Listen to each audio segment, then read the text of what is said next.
Ladies and gentlemen, the story you're about to hear is true. Only the names have been changed to protect the innocent. NBC brings you Dragnet.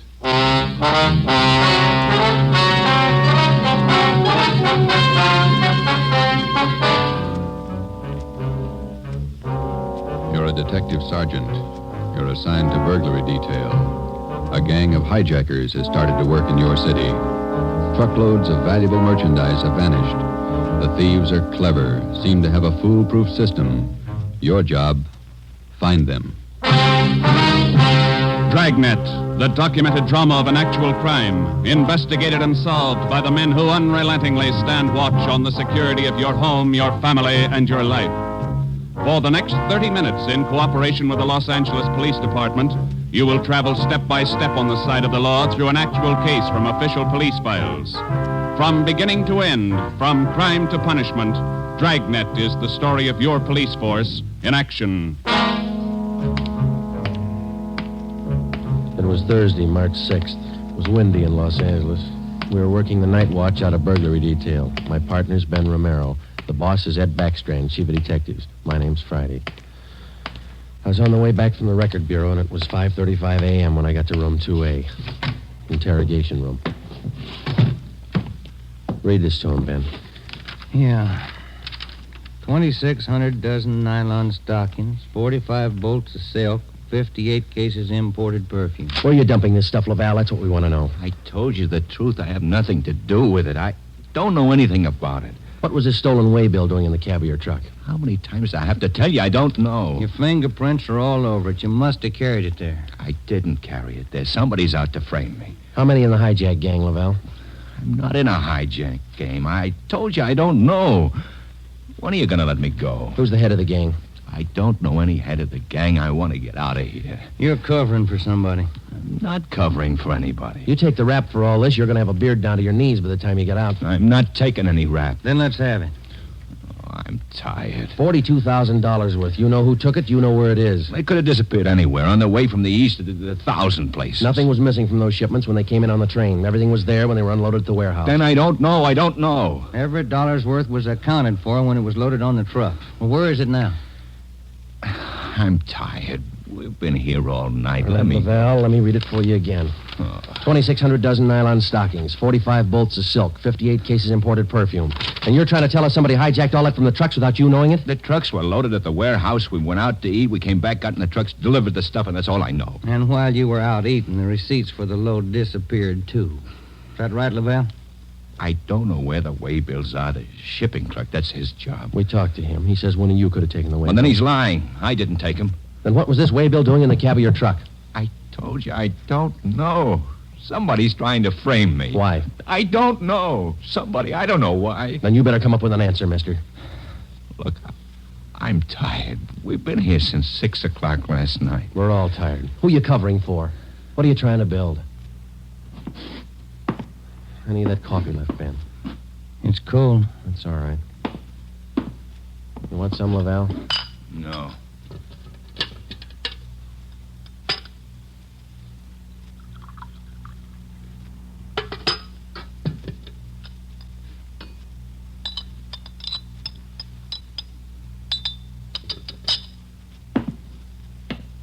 All right, now look, let's get one thing straight.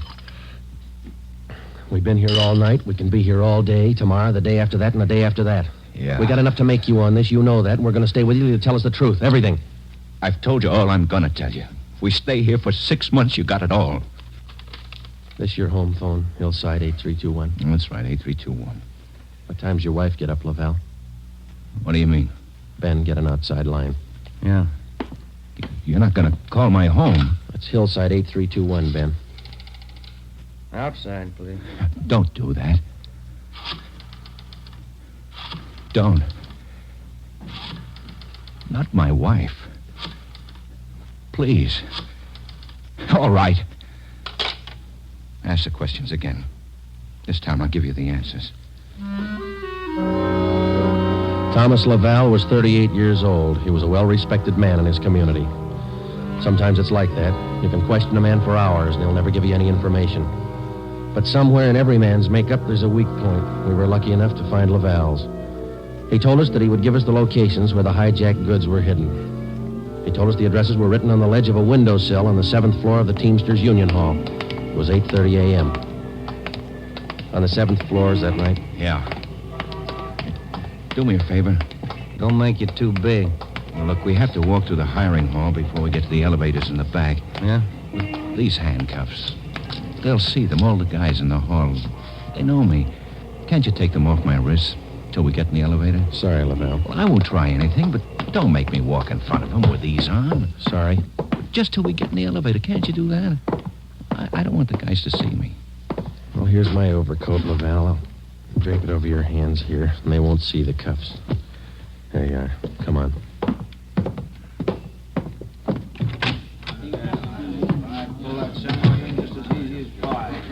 Hi, Tom. How are you? Hi. What's new, Tom? Not much. Oh, that was easy. Let's take the elevator. Yeah.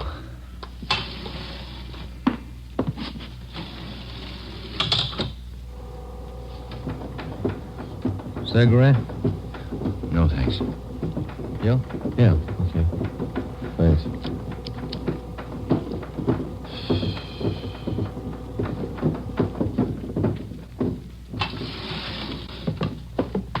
It's down this way. Let me show you. To the left. A window up ahead there. Yeah, this one. I don't see anything on the windowsill. It's on the outside. Open the window and let me check. Yeah. Let me see you. Ben, grab him. He's trying to jump. Get back here. Get back. I told you, you hear?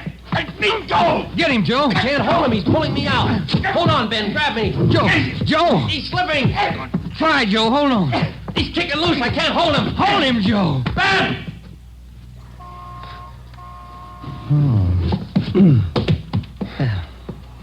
I couldn't hold him. You almost went with him. Let's get downstairs. What happened? Call an ambulance. There's been an accident. Thomas Laval was 38 years old. He was a well-respected man in his community. He died with the same reputation. We had a prisoner who'd met his death while in our custody. In cases like this, we had to have witnesses. By the time we got to the street, the usual accident crowd had gathered. Anybody here see the accident? What you want, witnesses? Yeah. Did you see it? Yeah, we saw it. Let's get their names, Ben. My name's Pete Garfield. This is Jack Morris. We'll be your witnesses. You'll probably be subpoenaed for the inquest tomorrow morning. Sure, we'll be there. We saw you push the guy out the window. We saw you kill him. The next morning at 10 a.m. in the basement of the Hall of Justice, Harold J. Lane, Deputy Coroner, City and County of Los Angeles, read the report of the findings of the autopsy on the body of the deceased Thomas Laval. As is customary at a coroner's inquest, the identification witness was called to testify first. Elizabeth Laval, please. Raise your right hand. Do you solemnly swear that the testimony you're about to give to be the truth, the whole truth, and nothing but the truth, so help you God? Yes. Be seated. State your name.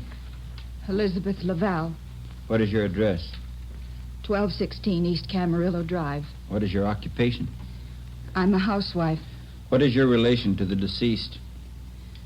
His wife. Have you viewed the body of the deceased in this office? Yes.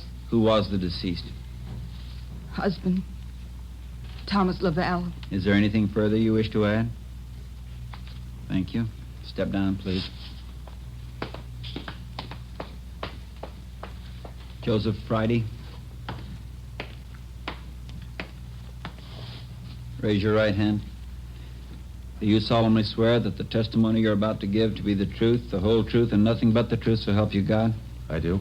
Be seated. State your name. Joe Friday, What is your address? 4656 Collis Avenue. What is your occupation? I'm a police officer in and for the City of Los Angeles. Are you the investigating and arresting officer on this case? I am. Will you state briefly the facts relating to the death of the deceased?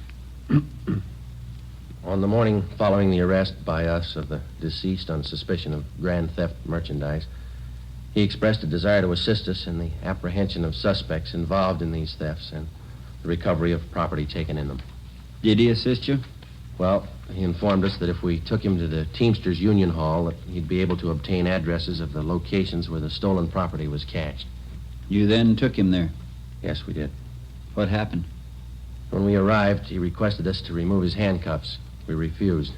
The deceased then informed us that the addresses were written on a window ledge on the 7th floor. When we arrived at the window, under the pretense of searching for the addresses, he threw himself over the ledge. I grabbed his left leg to restrain him, but he kicked loose. Did you at any time have any idea that the deceased planned such action? I did not. What did you do then?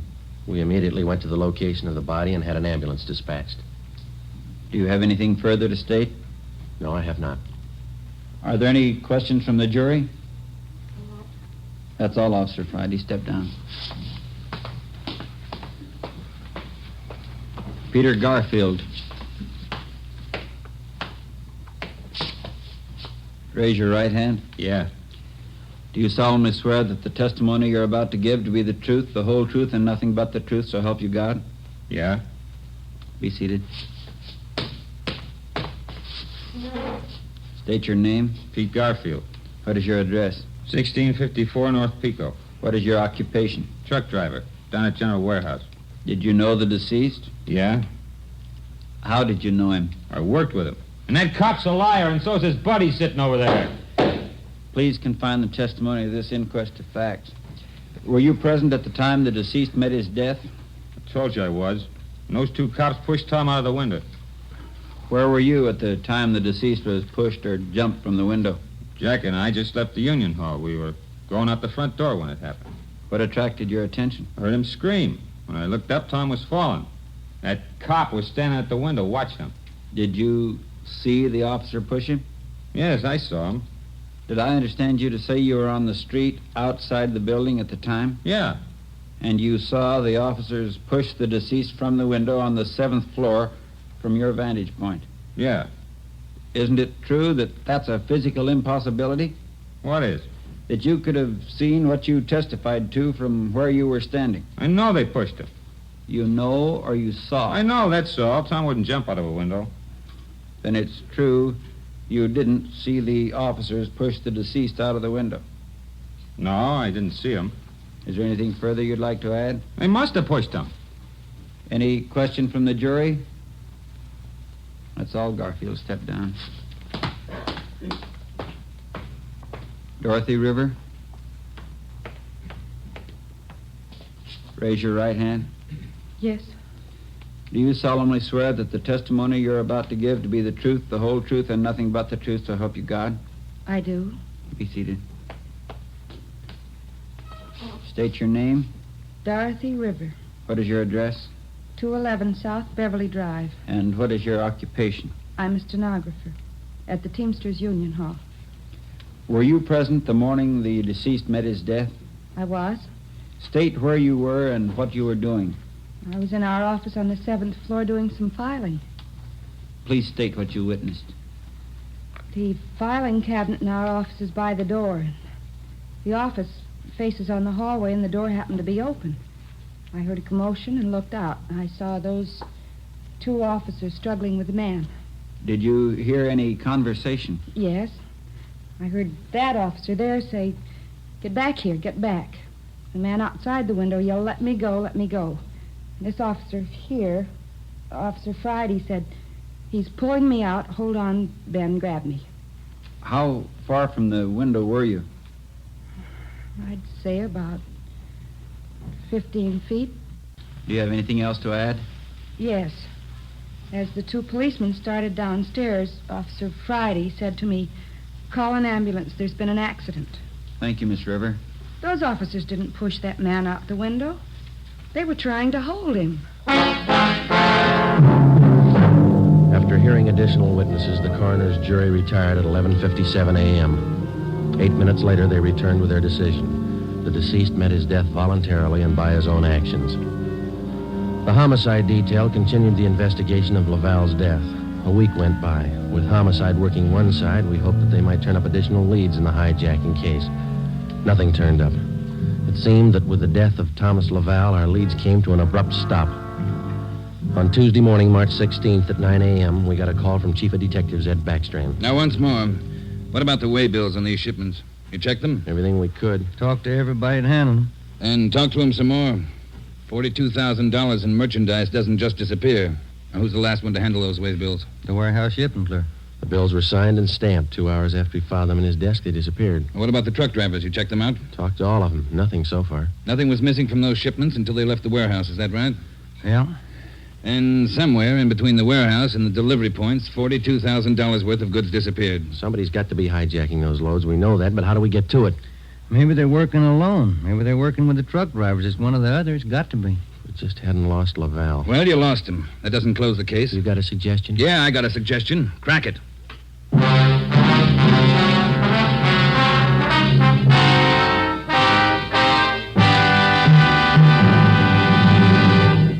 You are listening to Dragnet, authentic stories from official police files. And now, an important announcement. Ladies and gentlemen, we are pleased to announce that starting next Thursday, October 6th, Dragnet will be brought to you by Fatima Cigarettes. We'd like to take this opportunity to thank you, the listener, for your excellent response to our efforts in bringing you these weekly authentic presentations of actual cases from official files. Your letters are the only indications we have that Dragnet is a source of your listening pleasure.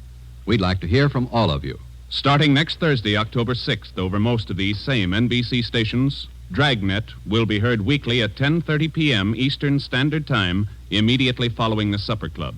Check your newspaper for local release time.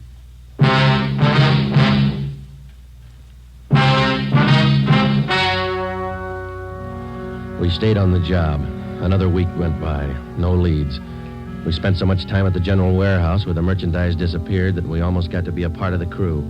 We got to know everybody. We made frequent visits to the Teamsters Union Hall, but got us nothing. On Wednesday, March 26th, we reported in for work at 8 a.m.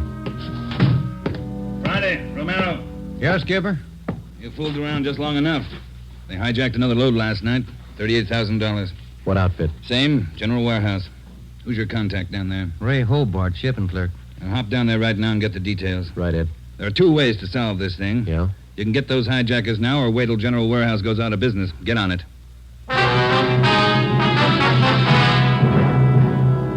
Hobart, who was the shipping clerk on duty last night? I was, working for Siegelmeister. He's out with a cold. And you saw the stuff was loaded on the trucks and you checked the waybill. As usual. Everything as usual.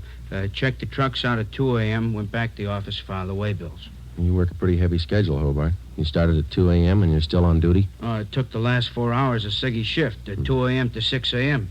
He had a cold. I was back here at 10 this morning to start my own shift. When did you find out the waybills were missing on that shipment last night? Just before I went off. Maybe 5:30, 5:45. Well, how about the truck drivers who handled that load, Hobart? You got them? Let's see. I got it right here. Okay. Here you go, Sergeant. Jack Morris and Pete Garfield. Jack Morris and Pete Garfield were brought in for questioning. We double-checked with Homicide and found that their reports on Morris and Garfield tallied with ours. No previous records. Both men had been tailed for a reasonable length of time since their testimony at the Laval inquest. Their actions failed to implicate them. 4 days after the second hijacking, we got a tip from one of our informants down in the warehouse district. He told us that a man in a gray suit had been hanging around the coffee shop next to the Teamsters Union Hall. He was peddling nylon stockings, cheap. There had been other reports like this, which we had followed up, but none of them had paid off. Usually such leads didn't pay off, but we couldn't be sure. They had to be checked. At a few minutes before 5 that afternoon, we found the nylon salesman in the gray suit in the back booth of the coffee shop adjoining the Union Hall. Look, Mag. Take a look. The finest. You can't do better. 51-gauge nylon. Look good, huh? Sure do, don't they, Joe? Yeah, they do. We've been looking for you, Mac. Some of the guys in the Union Hall said that you'd be around. Sure, I saw lots of these around the hall. Truck drivers, just like you, buying them like crazy. Good deal. Sure looks like it, man. How many pair can we have? Many as you want. 4 bits a pair, you name it. You got a couple of dozen for us? Couple of dozen? No, not on me, but I can get them. Many as you want. Well, we're kind of in a hurry. Can you get them for us fast? Couple of dozen. Better make it 3 dozen, huh, Joe? Yeah, if you want. 3 dozen. Can you get them now? Couple of hours I can get them. Same quality. Want to meet me here? Oh, I don't know. We wanted him for tonight. My wife's birthday, you know. Well, maybe an hour and a half. How's that? 3 dozen, meet you here. Oh, look, Mac, maybe we're both heading the same direction. Can't we go with you and pick up the nylon? Save time for all of us. No, I don't think so. No. Can't you wait? Hour and a half? How's that?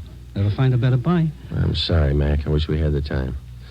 Well, where do you have to go to pick up these nylons? Oh, way out. Sunset Boulevard near Fairfax. Can't you wait? I'll make it fast. Can't we pay you and then go out and pick them up ourselves? Huh? No. Don't work that way. No. Can't you wait here? I'll make it fast. We ought to be home now, Joe. Yeah, I'm sorry, mister. We'll have to skip it. Yeah, maybe we can pick up something on the way home, Ben. Candy or something. Wife likes candy. Now, look, fellas, I don't want to see you lose out on this deal. I'll meet you halfway. How you mean? Look, together we'll go out to Sunset and Fairfax, huh? Near the place. You wait there at the hamburger stand, and in 5 minutes I'll bring you the stuff, okay? Oh, I don't know. We're late already, but... All right, it's a deal. I'll call the wife and tell her we're going to be a little later. 3 dozen, is that right? 3 dozen of the best. You can't do better. All right, I'll be back in just a minute.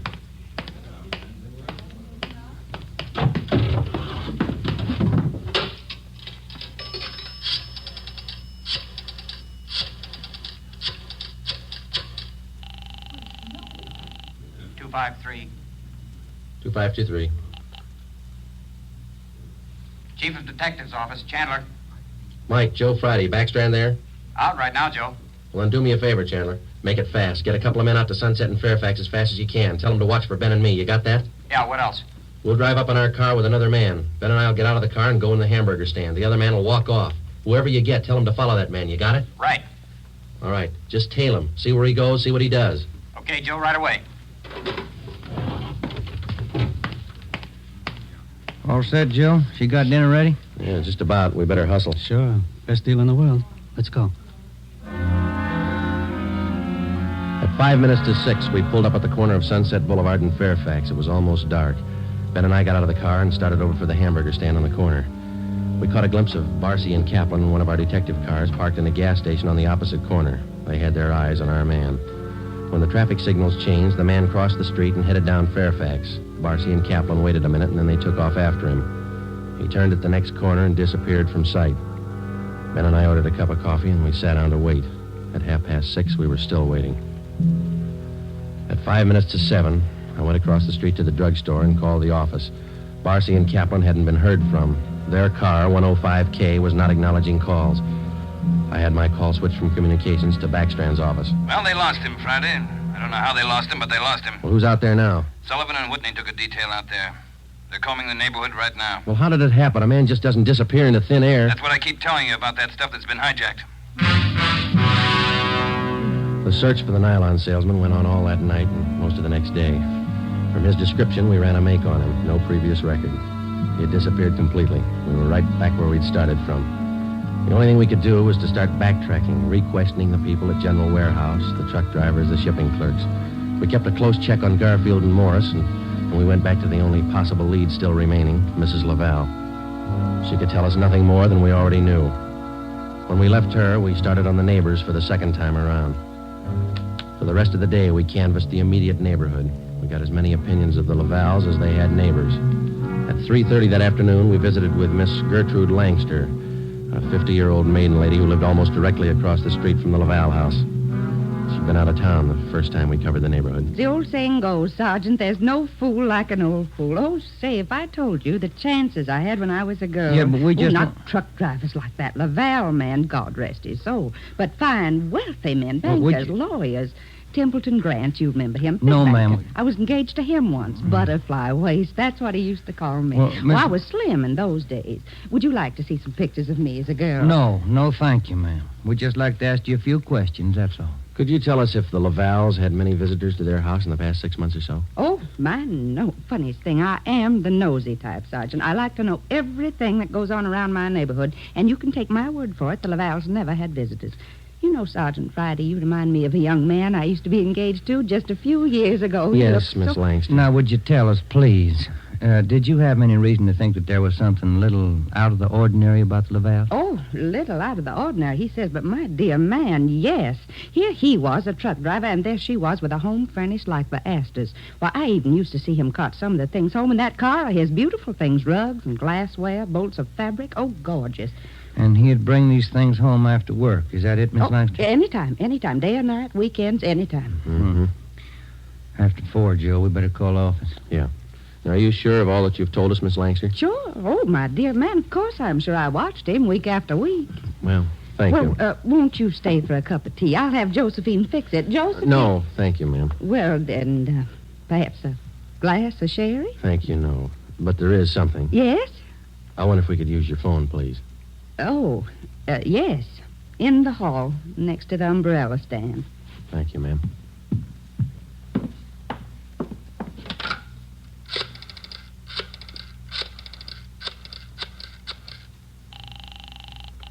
City Hall. 2523. 2523.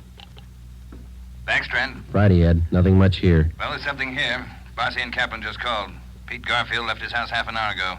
Then he picked up Morris. What's so unusual about that? Nothing, except the guy driving the car is the little man in the gray suit, the nylon salesman.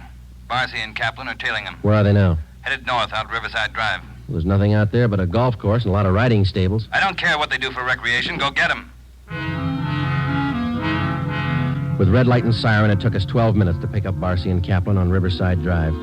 At 4:23 p.m., we pulled up in front of the Blue Pony riding stables. Barcy and Kaplan's car was overturned just beyond the driveway leading up to the riding academy. Kaplan's hurt. I called an ambulance. They rammed us. What kind of a car are they in? They switched. They're driving a 12-ton Bulldog semi. Which way they head? Going north. Got a 3-minute lead on you. Pneumatic commercial. Adam 653. Let's go, Ben.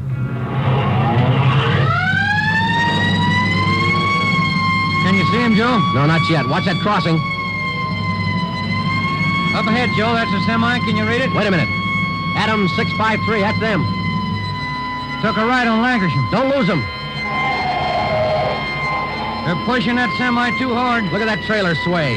They'll have to stay on Lancashire. They're going too fast to turn now. Traffic's closing in up ahead of them.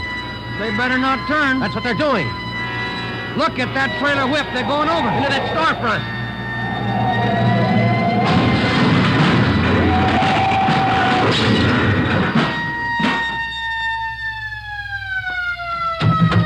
Come on, Ben. You all right? Wait a minute. Let me see. Yeah, they're banged up, but they're alive. There they are, Joe. Yeah. Garfield, Morris, little man in the gray suit. It's funny, isn't it? What's that? Garfield's going to swear we pushed that truck through that window.